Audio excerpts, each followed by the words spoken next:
শুধু ক্ষমতায় যায় সেই একমাত্র অথরিটি নয়, তা নয়। আমরা অফিস আদালত সব জায়গায় দেখি একটা টেন্ডেন্সি আছে। এখন দেখেন যে আমরা 24-এ, সত্যি কথা বলতে কি আমি কিন্তু অনেক পুরান যুগের লোক, আমি অনেক কিছু দেখেছি জীবনে, এবং প্রত্যেকবারই আমি মনে করেছি যে এবার আমাদের দেশে একটা সুন্দর সমাজ ব্যবস্থা, রাষ্ট্র ব্যবস্থা গড়ে উঠবে।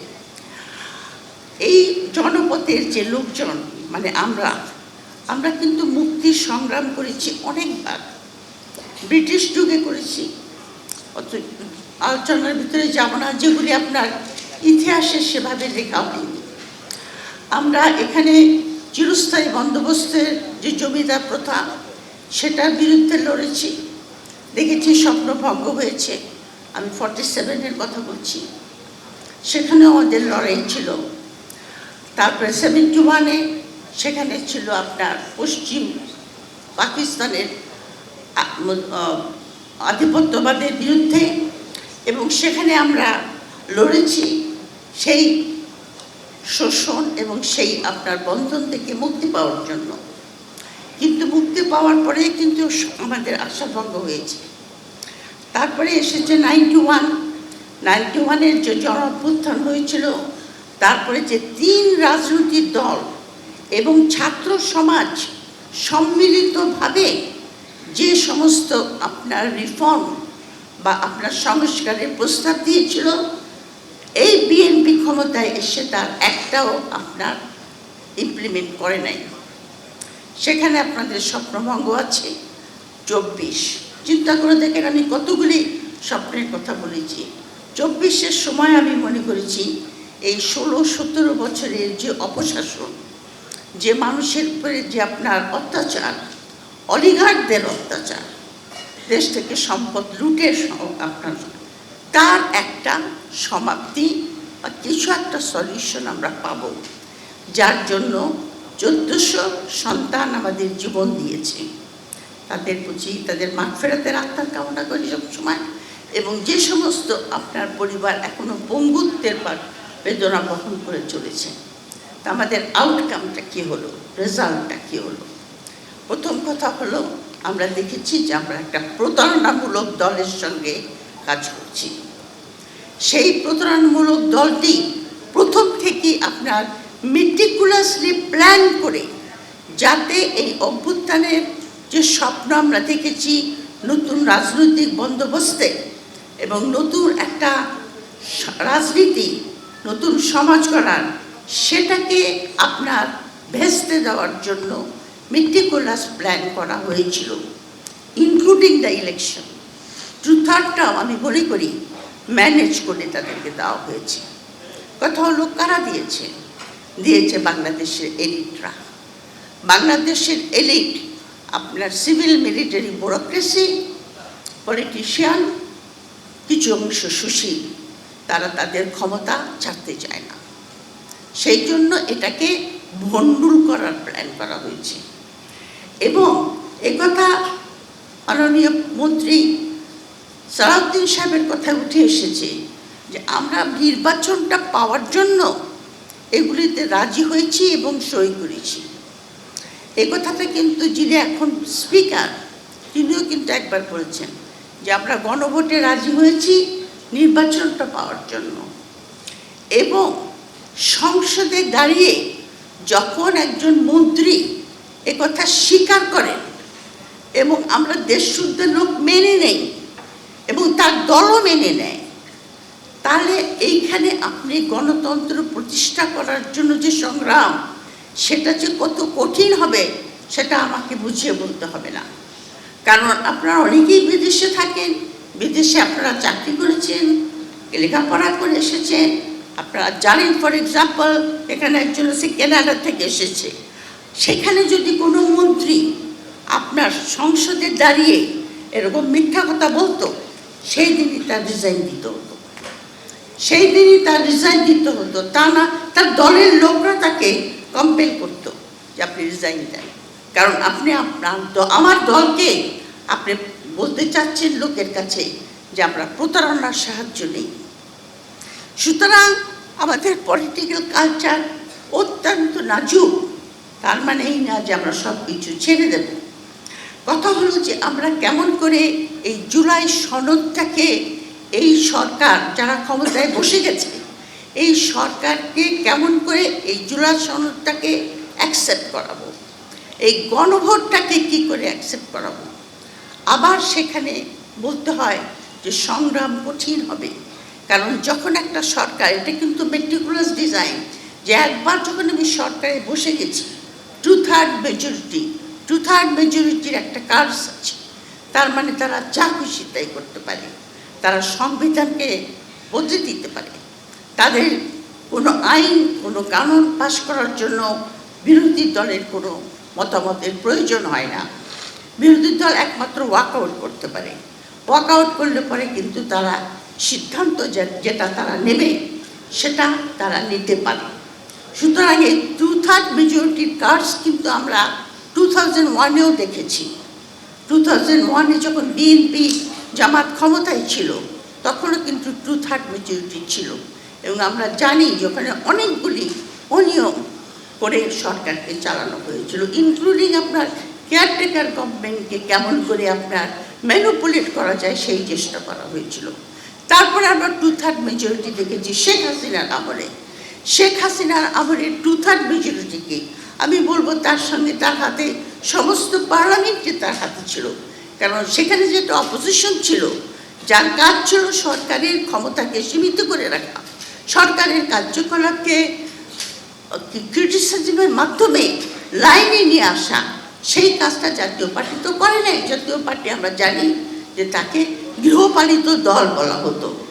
সুতরাং এই যে ক্ষমতা শেখ হাসিনার হাতে ছিল, এই ক্ষমতার দ্বারা শেখ হাসিনা নিজের ক্ষমতাকে আপনার কেন্দ্রীভূত করেছিল, এই কারণে যে সে নিজেই শুধু ক্ষমতায় থাকবে তা নয়, তারপরে তার ছেলে থাকবে, তারপরে তার নাতিপতি থাকবে, মানে ডাইনেস্টি।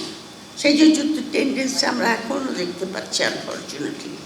এবং শেখ হাসিনা যে কাজটা করেছিল ক্রমান্বয়ে, এবং এর উপরে আমি সিরিজ অফ আর্টিকেলও দিয়েছিলাম, সেটা হলো যে কোনো গণতন্ত্র আপনার প্রতিষ্ঠা করতে হলে, প্রাতিষ্ঠানিক রূপ দিতে হলে আপনার রাষ্ট্রের যে সমস্ত ইনস্টিটিউশন বা প্রতিষ্ঠানগুলি আছে সেগুলির প্রাতিষ্ঠানিক দরকার। কিন্তু শেখ হাসিনার আমলে আমরা দেখেছি যে সে প্রাতিষ্ঠানিকরণের পরিবর্তে সে ওই সমস্ত সংস্থাগুলিকে রাজনীতিকরণ করিয়েছিল, দলীয়করণ করেছিল, ইলেকশন কমিশনকেও করেছিল, যাতে সে আপনার নির্বাচনে আবার ক্ষমতায় আসতে পারে। সুতরাং আমরা যখন 24-এর পরে যে বাংলাদেশকে পেলাম, সেই বাংলাদেশ একটা ক্ষতবিক্ষত বাংলাদেশ। সেখানে ইনস্টিটিউশনগুলি কাজ করছে না, দলীয়করণের জন্য, পলিটিসাইজেশনের জন্য ইনস্টিটিউশনগুলির যে কাজ জনগণকে সেবা দেওয়া বা জনগণের কার্যকলাপ করা, সেটা তারা করছিল না। অত্যন্ত ভঙ্গুর একটা রাষ্ট্র 2024 সালে আমরা পেয়েছি, এবং তখন আমরা আশা করেছি যে নানা রকম সংস্কারের দ্বারা সেই ইনস্টিটিউশনগুলিকে আমরা আবার গণতান্ত্রিক মূল্যবোধে নিয়ে এসে রাষ্ট্রকে এবং সমাজকে, দেশের লোককে সেবা দেওয়ার কাজ করবে, তাদের জন্য কাজ করবে।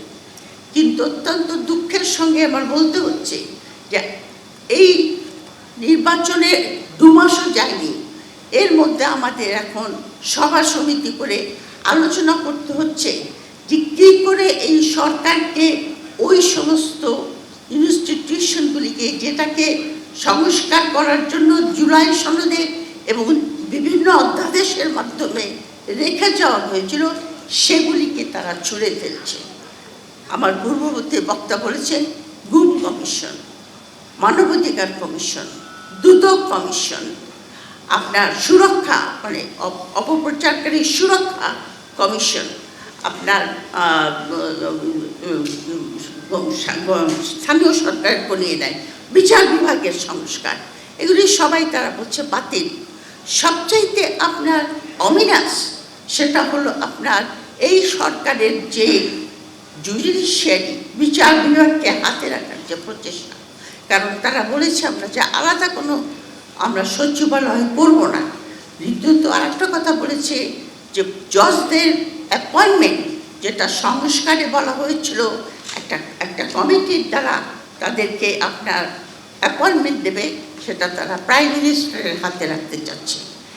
তার মানে প্রাইম মিনিস্টারের নিজের লোক আপনার জুডিশিয়ারি হায়ার কোর্টে আপনার বসবে, এবং তার কাঁধে বন্দুক রেখে, যেটা শেখ হাসিনা করেছিল, তার কাঁধে বন্দুক রেখে এই সরকার আবার যথেচ্ছাচার করবে পারে বলে আমার মনে হয়। এবং তারা বলে যে এটা তো জুডিশিয়ারি করেছে, আমি তো করি না, যেটা শেখ হাসিনাও বলতো, এটা তো আমি কিছু করি না, এটা তো জুডিশিয়ারির রায়, জুডিশিয়ারি তো তার কথায় উঠে আর বসে। সুতরাং জুডিশিয়ারির রায় আর তার ইচ্ছা এক হয়ে গেছিল। এটা আমি মনে করি অত্যন্ত একটা ভয়াবহ রেজাল্ট আমাদের আনতে পারে। এছাড়া যে সমস্ত সাংবিধানিক প্রতিষ্ঠান যেগুলি আমাদের গণতন্ত্রকে আপনার সুরক্ষা এবং কার্যকরী করতে পারত, সেই সমস্ত সংস্কার নিয়োগগুলি পর্যন্ত প্রাইম মিনিস্টারের হাতে দেওয়া হয়েছে, এখন দিতে চাচ্ছে আর কি। কারণ সংস্কারে বলা হয়েছিল এই সমস্ত প্রাতিষ্ঠানিক সাংবিধানিক প্রতিষ্ঠান, দুদক, মানবাধিকার কমিশন, এটসেট্রা এটসেট্রা, এগুলির নিয়োগ হবে আপনার একটা দ্বারা, কমিটির দ্বারা।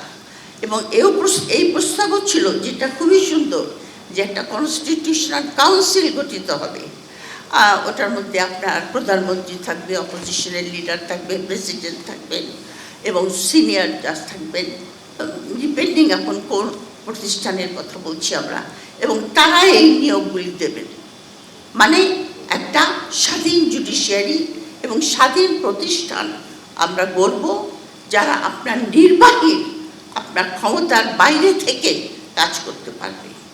নির্বাহী নিশ্চয়ই ক্ষমতা থাকবে। সালাউদ্দিন সাহেব নাকি এক জায়গায় বলেছেন যে সরকার যদি আপনার শক্তিশালী না হয় তাহলে কি দেশ চালানো যায়? তো শেখ হাসিনার চাইতে শক্তিশালী সরকার তো আমি বাংলাদেশে দেখি নাই, সেটাই সবচেয়ে শক্তিশালী ছিল, কিন্তু দেশ কি সে চালাতে পেরেছে? পারে নাই। তো শক্তিশালী নির্বাহী ক্ষমতার দরকার হয় আজকালকার যুগে, কারণ নির্বাহী খুব তাড়াতাড়ি ডিসিশন নিতে হয় আজকাল, কিন্তু তার ক্ষমতাকে লিমিটেড করে রাখতে হয়, যেটা পূর্ববর্তী বক্তা বলেছেন যে চেকস অ্যান্ড ব্যালেন্স, তার ক্ষমতাকে সীমিত করে রাখতে হয়। এই জিনিসটা আপনার না থাকলে পরে একজন নির্বাহী, যিনি প্রাইম মিনিস্টার, নির্বাহী ব্যক্তি, তিনি আপনার কর্তৃত্ববাদী হয়ে ওঠেন, যেরকম শেখ হাসিনা হয়েছিল। কর্তৃত্ববাদী থেকে সে তখন বিভিন্ন লোকেরা তাকে এমনভাবে চাটুকারিতা, মানে সাইকোফ্যাট, তারা তখন সেখান থেকে সে ফ্যাসিস্ট হয়ে ওঠে। সুতরাং এই সমস্ত সংস্কার এবং জুলাই সনদ, গণভোট, এগুলি এই বিএনপির মানতে হবে। না মানলে পরে কিন্তু আমরা আবার ঠিক হাসিনার যে সরকার ছিল সেই সরকারের দিকেই আমরা ফিরে যাব। রিসেন্টলি আবার যে আপনার সিদ্ধান্তটা গ্রহণ করা হয়েছে স্থানীয় সরকারের ব্যাপারে, সেটা আরও ভয়াবহ। সেটা যদি আপনারা পড়ে থাকেন কাগজে, যে কীভাবে এই সরকার স্থানীয় সরকারকে কুক্ষিগত করার চেষ্টা করছে। তো আমার কথা হলো যে এই যে এনসিপি যে উদ্যোগ নিয়েছে, তারা ভিতর থেকে বাইরে থেকে দুই দিক থেকে আমাদের চাপের মুখে রাখতে হবে এই সরকারকে, এবং তার চাপের মধ্যে রাখতে হবে, বাধ্য করতে হবে তাদেরকে জুলাই সনদকে আপনার স্বীকৃতি দান করতে, এবং তাদেরকে বাধ্য করতে হবে যে সমস্ত অধ্যাদেশ বাতিল করেছে তারা, সেই সমস্ত অধ্যাদেশ যেভাবে এসেছে সেভাবে তারা রাখবে। আমার যেটা মনে হচ্ছে, যদি আমরা এটা করতে না পারি, আমরা সেই পথে হাঁটছি যে পথে হাসিনা হেঁটেছিল। দেশ আমার মনে হয় ক্রমান্বয়ে ফ্যাসিস্ট রেজিমের দিকে চলে যাবে।